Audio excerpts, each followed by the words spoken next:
Hello friends, welcome. मेरा नाम है आयुष कुमार और आप देख रहे हैं मैकेनिकल एडवाइजर। तो आज की इस वीडियो में हम लोग डिस्कस करने वाले हैं entropy change for reversible and irreversible process के लिए। लास्ट टाइम हमने डिस्कस किया था entropy change for reversible and irreversible cycle के लिए, जो कि कंडीशन निकल कर आई थी ds इज ग्रेटर और equivalent to the del Q by T. Okay, इसको डेल्टा एस भी लिख सकते हैं या फिर इसको S2 माइनस S1 भी लिख सकते हैं। तो आज हम डिस्कस करेंगे रिवर्सल प्रोसेस के लिए डिफरेंट कंडीशन के लिए। तो आज आप इस वीडियो को लास्ट तक जरूर देखिएगा, आपको बहुत ही हेल्प मिलेगी। ओके, तो सबसे पहले शुरू करते हैं हम लोग रिवर्सिबल प्रोसेस के लिए। पहला केस लेते हैं हम यहाँ पर। तो when heat is added to the system, heat add की जाती है जब तो सिस्टम में, तो पॉजिटिव लिया जाता है, ठीक है। और रिवर्सिबल प्रोसेस है तो उसके लिए कंडीशन हमने ले ली क्या, ds जो होगा वो इक्विवेलेंट होगा। रिवर्सिबल प्रोसेस के लिए ये कंडीशन हमने प्रीवियस वीडियो में प्रूव करके देखा था, ठीक है। ये हो गई। अब यहाँ पर हीट ट्रांसफर पॉजिटिव है तो यहाँ पर पॉजिटिव हो गया। टेम्परेचर ऑलवेज पॉजिटिव रहेगा, क्यों?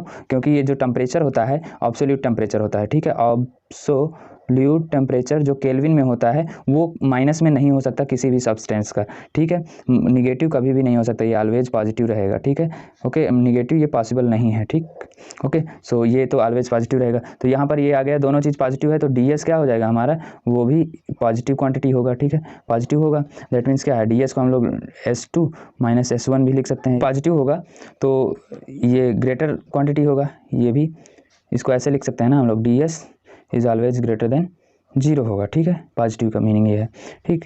तो यहाँ पर क्या हो गया ये, अब S2 इस इक्वलिटी के उधर भेज दो S1 से, तो S2 क्या होगा, S1 से हमेशा ग्रेटर होगा, ठीक है। इसका मतलब क्या है, जो इनिशियल कंडीशन की हमारी एंट्रोपी थी वो लेस होगी फाइनल कंडीशन की एंट्रोपी से। अगर हम हीट ऐड करते हैं तो क्या होगा, यहाँ पर एंट्रोपी इंक्रीज करेगी। एंट्रोपी क्या करेगी, एंट्रोपी इंक्रीज करेगी। क्या करेगी, increase. When we added the heat into the system by the reversible process then the entropy will be increased. okay, entropy increase करेगी। okay, हमारी इस कंडीशन के लिए एंट्रोपी इंक्रीज करेगी अगर रिवर्सिबल प्रोसेस है। अब रिजेक्ट जब हीट करता है दैट मीन्स क्या है, हीट अगर रिजेक्ट कर रहा है तो उसको निगेटिव हम लोग कंसीडर करते हैं। तो उस केस में क्या है, ये भी रिवर्सिबल प्रोसेस के लिए, तो फिर से हम यही लेंगे condition del Q by T. Okay, so यहाँ पर क्या हो जाएगा, ds is negative, then whole quantity क्या हो जाएगी, ये निगेटिव है और ये पॉजिटिव ऑलवेज रहेगा, तो ये क्या हो जाएगा, लेस देन 0, निगेटिव आ जाएगा। दैट मीन्स क्या हो जाएगा, S2 minus S1 is less than 0। इसका मतलब क्या है, S2 is less than S1। इसका मतलब क्या है, फाइनल स्टेज की जो हमारी एंट्रोपी होगी फाइनल स्टेट की, वो इनिशियल स्टेट से लेस होगी। यानी कि क्या होगा, that means entropy will decreases, entropy decreases।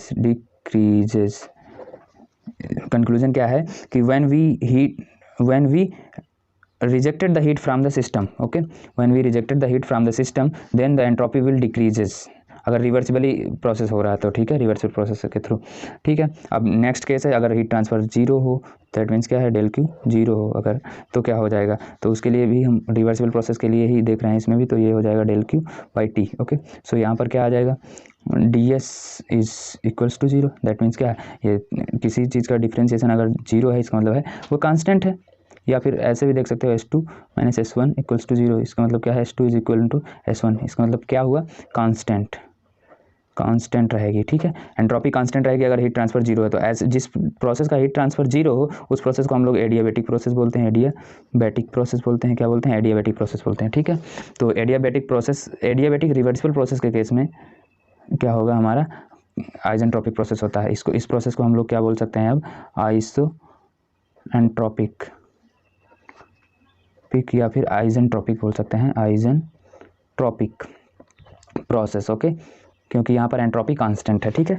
तो आई होप कि आपको समझ में आया होगा। अब नेक्स्ट हम लोग डिस्कस करते हैं, वो है entropy change for irreversible process. अगर इरिवर्सिबल प्रोसेस है तो उसके लिए कंडीशन हमारी क्या होगी, ds is always positive, always greater than heat transfer and temperature के रेशियो के, ठीक है। तो इस कंडीशन को हम लोग से देखें, अगर इसको हम इक्वलिटी के, ds के इक्वलिटी के करना चाहें तो ये क्या होगा, dq by T plus del S generation हो जाएगा, जनरेशन। ओके, ये क्या होता है, एंट्रोपी जनरेशन। क्या है, एंट्रोपी जनरेशन है, जनरेशन। इसका मतलब क्या है, ये एंट्रोपी जनरेशन होगा इरिवर्सिबल के केस में। अगर ये हम ऐसा कब क्यों लिखे, क्योंकि देखो अगर ये क्वांटिटी कुछ भी है और ये क्वांटिटी है कुछ, दैट मीन्स सपोज करो यहाँ 3 है और यहाँ 5 है, तो अगर 3 को 5 के इक्वल होना है तो इसमें 2 प्लस करना पड़ेगा ना कुछ ऐड करना पड़ेगा, तब इसके इक्वल होगा। तो इस वजह से यहाँ पर एंट्रोपी जनरेशन इसमें ऐड किया जाता है, ठीक है। और एंट्रोपी जनरेशन को डेल एस से डिनोट करते हैं, और ये पाथ पे डिपेंड करता है। पाथ कितना इरिवर्सिबल है, कोई भी प्रोसेस है जो वो हमारा इरिवर्सिबल प्रोसेस है, सपोज करो वो कितना ज़्यादा इरिवर्सिबल है, उसमें हीट का इंटरेक्शन कितना ज़्यादा हो रहा है उस पर डिपेंड करता है। इस वजह से ये पाथ फंक्शन है। ये क्या है, ये पाथ फंक्शन है। क्या है, पाथ फंक्शन है। जबकि यहाँ पर एंट्रोपी जो है, एंट्रोपी ये पॉइंट फंक्शन है, पॉइंट पे डिपेंड करती है, बट ये एंट्रोपी जनरेशन पाथ पे डिपेंड करेगा। ओके, जैसे कि कोई भी पाथ है तो उसमें डिपेंड करेगा कितना ये वो रिवर्सिबल है, ठीक है। तो इस वजह से इसको डेल से डिनोट करते हैं। ये जब क्या होगा, हीट ट्रांसफर हमारा 0 होगा तो क्या हो जाएगा, ds जो होगा, ds इरिवर्सिबल का, वो क्या हो जाएगा, डेल एस हो जाएगा, ठीक है, डेल एस जनरेशन, ठीक है। अब ये तो हो गया 0, अगर पॉजिटिव है तब भी ये क्या होगा, कुछ ना कुछ पॉजिटिव क्वांटिटी होगी, ठीक है। बट ये 0 है अगर, तो तब भी ये क्या आ रहा है, पॉजिटिव आ रहा है, पॉजिटिव आ रहा है, ठीक है, पॉजिटिव आ रहा है, ठीक। सपोज दैट ये निगेटिव है और ये पॉजिटिव है, ठीक है। तब क्या होगा, जब हम हीट रिजेक्ट करेंगे सिस्टम से, तब के केस में क्या होगा कि जब तक ये इससे छोटा है तब तक तो ये पॉजिटिव देगा। फिर उसके बाद एक कंडीशन ऐसी आएगी कि अगर ये बड़ा हो गया नेगेटिव टर्म और ये छोटा हो गया, तब ये नेगेटिव देगा, एंट्रोपी नेगेटिव देगा, ठीक है। लेकिन ऐसा पॉसिबल नहीं है, वो केस तो वायलेट कर रहा है, ठीक है।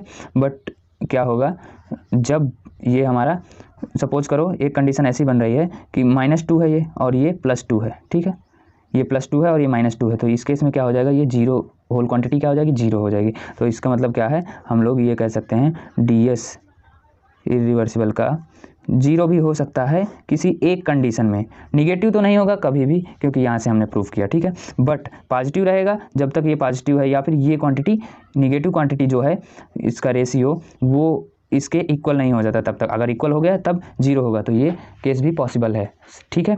तो अब इस केस में क्या होगा, जब ये 0 है इसका मतलब यहाँ पर कांस्टेंट होगा, ठीक है। तो इस केस में क्या होगा, ये आइजेंट्रोपिक प्रोसेस हो जाएगा, आइजेंट्रोपिक प्रोसेस।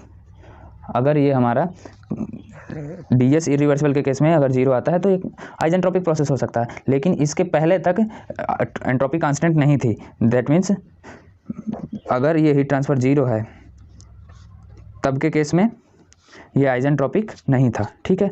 तो यहाँ पर आइजेंट्रोपिक नहीं है प्रोसेस, ठीक है। तो अब यहाँ से कंक्लूजन क्या निकल कर आ रहा है कि हमारा जो रिवर्सिबल प्रोसेस में अगर हीट ट्रांसफर 0 है तब तो आइजेंट्रोपिक प्रोसेस होगा। इरिवर्सिबल प्रोसेस में अगर हमारा हीट ट्रांसफर 0 है तब तो पॉजिटिव होगा, आइजेंट्रोपिक प्रोसेस नहीं होगा। अगर हीट रिजेक्शन निगेटिव है, हीट इंटरेक्शन निगेटिव है, यानी हीट रिजेक्ट हो रही है और इतनी रिजेक्ट हो रही है हीट कि वो एंट्रोपी जनरेशन के इक्वल है, तब आइजेंट्रोपिक प्रोसेस होगा। ये पॉसिबिलिटी है, ये ऐसा होगा ये ज़रूरी नहीं है, बट ये पॉसिबिलिटी है। तो जो यहाँ से कंक्लूजन निकल के आ रहा है, एडियाबैटिक रिवर्सिबल प्रोसेस जो है वो क्या होगा, वो आइजेंट्रोपिक प्रोसेस होता है। बट इरिवर्सिबल प्रोसेस क्या होगा, जो आइजेंट्रोपिक प्रोसेस है वो रिवर्सिबल भी हो सकता है और इरिवर्सिबल भी हो सकता है। इस कंडीशन से हमको प्रूफ होकर मिल रहा है। जैसे कोई आइजेंट्रोपिक प्रोसेस है तो वह रिवर्सिबल भी हो सकता है जब एडियाबैटिक आइजेंट्रोपिक प्रोसेस होगा। लेकिन अगर ये कंडीशन आ गई तो इरिवर्सिबल प्रोसेस भी क्या होगा, आइजेंट्रोपिक प्रोसेस होगा, ठीक है। सपोज करो एडियाबैटिक प्रोसेस है और वो रिवर्सिबल प्रोसेस है, तो उसके लिए ds = क्या हो जाएगा, del Q/T। यहाँ पर क्या होगा, ds is always positive /T, okay. So यहाँ पर क्या हो जाएगा, हमारा S कांस्टेंट है, तो क्या होगा, ये आइजेंट्रोपिक प्रोसेस होगा, ठीक है। बट इस केस में क्या हो जाएगा, ds पॉजिटिव है, सपोज करो जब हीट ट्रांसफर 0 है, एडियाबैटिक प्रोसेस में हीट ट्रांसफर 0 होती है, तो S कांस्टेंट आ गया यहाँ पर, तो आइजेंट्रोपिक प्रोसेस हो गया। बट इस केस में क्या हो जाएगा, S2 - S1 is greater than 0। That means क्या हो जाएगा, S2 is greater than S1। जब एडियाबैटिक प्रोसेस होगा वो क्या होगा, इंक्रीज करेगी, एंट्रोपी इंक्रीज करेगी। रिवर्सिबल प्रोसेस के केस में इंक्रीज इन एंट्रोपी, ओके, जो कि हमने प्रीवियस में अभी देखा, ठीक है। तो ये कंडीशन थी। तो आई होप कि आपको समझ में आया होगा। सो प्लीज़ वीडियो को लाइक करिए, चैनल को सब्सक्राइब करिए और वीडियो को शेयर करना ना भूलिएगा। Thank you for watching me.